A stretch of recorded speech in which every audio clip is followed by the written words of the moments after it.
Sir, BJP के लिए first round बेहद महत्वपूर्ण है। पिछली बार भी 77 में से 59 सीटें इनके पास आई थी और इस बार टारगेट वो कर रहे हैं। मोदी जी ने तो ऐलान कर दिया, प्रिडिक्ट कर दिया है कि जीत उन्हीं की होने वाली है।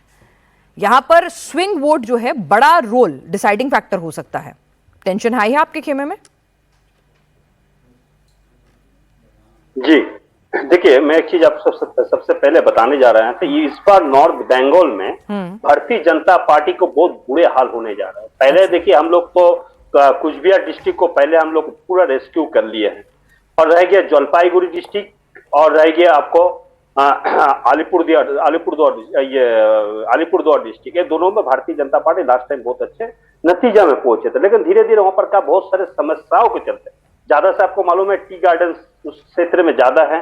सबसे बड़ा बात है जो नरेंद्र मोदी जो टी गार्डन्स वाले मैटर में कभी भी ध्यान नहीं दिया। उसको वहीं से नॉर्थ बंगाल से उसको ज्यादा एमपी आते थे, लेकिन उसी साइड में कभी भी ध्यान दिया ही नहीं। नॉर्थ बंगाल साइड में सबसे बड़े माइनस पॉइंट वहां पर रह गया। इस बार वहां पर मथुआ और राजवंशी बहुत बड़ा फैक्टर है, बहुत बड़ा।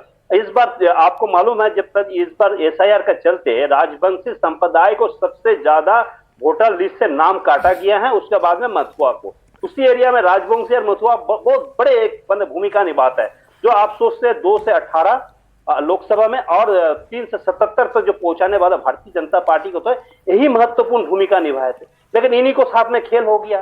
खेल करने के लिए, कुछ करने के लिए अलग से खेल हो गया। और चुनाव तो आपको मैं बता देना, 2025 को 25 सितंबर का दिन में बंगाल में चुनाव हो चुका है। सिर्फ नतीजा निकालने के लिए इंतजार है। और ये नतीजा क्या है? देखिए, टीएमसी ना 225 का नीचे ना 255 के ऊपर जाएंगे। आप लिख के रख दीजिए, लास्ट टाइम भी जो बोले थे एकदम आंकड़ा वहीं पर जाकर अटक गया था और आंकड़ा सही। संजय सरकार जी, आप लिखकर दे रहे हैं 225। शिवम त्यागी प्रधानमंत्री कह रहे हैं कि मैं आमतौर पर प्रिडिक्ट नहीं करता हूं, लेकिन कल उन्होंने प्रिडिक्शन कर ही दिया। उन्होंने कहा इस बार तो जीत हो ही रही है। वो लिखकर देने को तैयार हैं। प्रधानमंत्री जो कभी प्रिडिक्ट नहीं करते वो प्रिडिक्ट कर रहे हैं। इतने कॉन्फिडेंस की वजह क्या है, या फिर ये ओवर कॉन्फिडेंस है? और चुनाव तो ओवर कॉन्फिडेंस के साथ ही एंटर करते हैं लोग। नहीं, ऐसा नहीं है। मैं मानता हूं कि सारे फैक्टर्स को अगर आप देखेंगे तो अपने आप समझेंगे कि जिस तरह की स्थितियां हैं बंगाल में, वहां हालत खराब तो है। अब दीदी माने ना माने, अभी कभी कुछ कह रही हैं, कभी कुछ कह रही हैं। आज ही सुबह का एक जो है उनका एक न्यूज़ रिपोर्ट चल रहा था जिसमें कहा गया कि कौन अधिकारी कहां पर है मुझे सब पता है ना। और चुनाव बाद सबका क्या होगा ये देश जान रहा है। क्यों इतनी धमकी दे रहे हो भाई? वहां पर फोर्सेस हैं, क्यों इतना परेशान हो? 700 कंपनी से क्यों इतना परेशान हो? हम तो सिर्फ कहते हैं कि, और चुनाव आयोग का भी कहना शायद यही होगा कि जाहिर है बेहतर माहौल में चुनाव हो, तो अगर जो कोई पैनिक कर रहा है, अगर कोई फोर्सेस से कह रहा है कि नहीं नहीं चुनाव को हैक कर रहे हैं, अगर अधिकारियों को डरा रहे हैं, अगर इस तरह की बातें कर रहे हैं, तो जाहिर है पैनिक किसके दिमाग में है ये बात बहुत अच्छे से समझ में आती है। ओवर कॉन्फिडेंस का विषय नहीं है। हम 3 से 77 पहुंचे और अगर उतना ही % का जंप अगर आप मान लें तो हम वैसे भी जीत रहे हैं। और एक और चीज़ और भी है इसमें कि यहाँ सिर्फ इतनी सी बात है कि जिस तरीके से एंटी इनकम्बेंसी से लेकर तमाम स्थितियाँ रही हैं, खास तौर पर तुष्टिकरण रहा है, और अब सबसे बड़ा विषय जो जाहिर है विमेन रिजर्वेशन का, वो जब देश की जनता के सामने, बंगाल की जनता के सामने जाएगा, महिलाओं के सामने पहुँच रहा है, तो उनको एक बात बहुत क्लियर समझ में आ रही है कि कौन हमारा रिप्रेजेंटेशन नहीं चाहता, कौन नहीं चाहता कि महिलाएं पार्लियामेंट में ना पहुंचे, कौन नहीं चाहता कि उनको जो है लोकसभा के स्तर पर रिप्रेजेंटेशन मिले। वो सारी चीजें जब बंगाल का वोटर देखेगा तो यही पाएगा और यही समझेगा कि जाहिर है इस तरह की स्थितियां बना दी हैं, अब इसको बदलने की जरूरत है। लेकिन यहाँ पे संजय सरकार कह रहे थे कि नॉर्थ बंगाल की 54 सीटें हैं, उसमें पिछली बार आपने अच्छा प्रदर्शन किया था। 54 में से 30 सीटें बीजेपी ने जीती थी। संजय सरकार कह रहे हैं कि यहीं से डैमेज होगा। जो आप ख्वाब देख रहे हैं ना 77 को आगे बढ़ाने के, 77 और घट जाएगा, क्योंकि फर्स्ट फेज में 59 सीटें आपने हासिल की थी। ठीक है सर, वही सब आप ही का सवाल पूछ रही हूँ, भरोसा तो कीजिए। देखिए, 77 में से हमने 59 ली थी पिछली बार।